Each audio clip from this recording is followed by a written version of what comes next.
नमस्कार दोस्तों।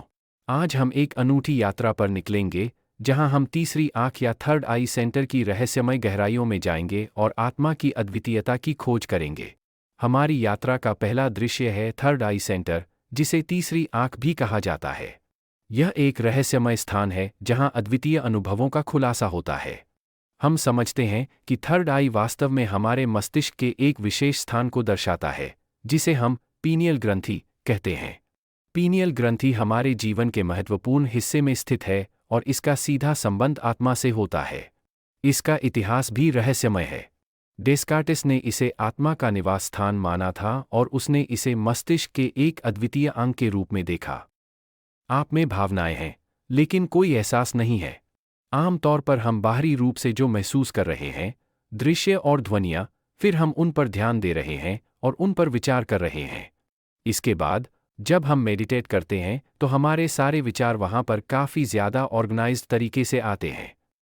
तीसरी आंख एक आंतरिक आंख है जो हमें दृष्टि के नए स्तरों तक पहुंचाती है। यह हमें आत्मा और ब्रह्मांड के बीच एकता महसूस कराती है। भगवान शिव को संसार का अद्वितीय और परम देवता माना जाता है। शिव के चेहरे पर 3 आंखें होने की बात हर किसी ने सुनी है, लेकिन क्या है इस त्रिनेत्र के पीछे का रहस्य?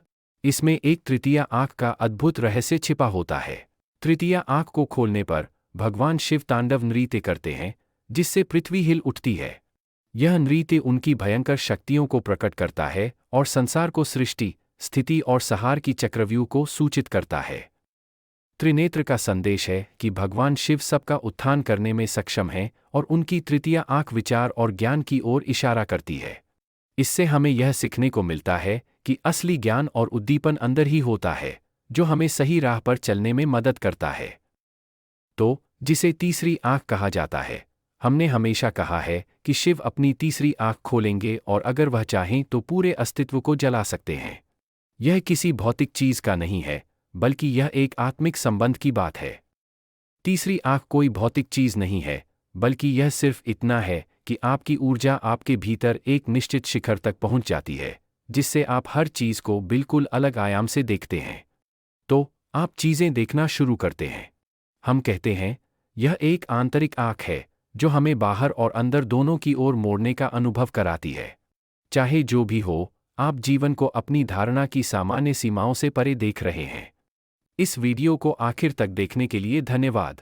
और अधिक अपडेट्स और ज्ञानदायक सामग्री के लिए हमारे चैनल वैदिक वाइन्स को सब्सक्राइब करना न भूलें। अगर आपने वीडियो को पसंद किया है तो कृपया इसे एक थंब अप दें।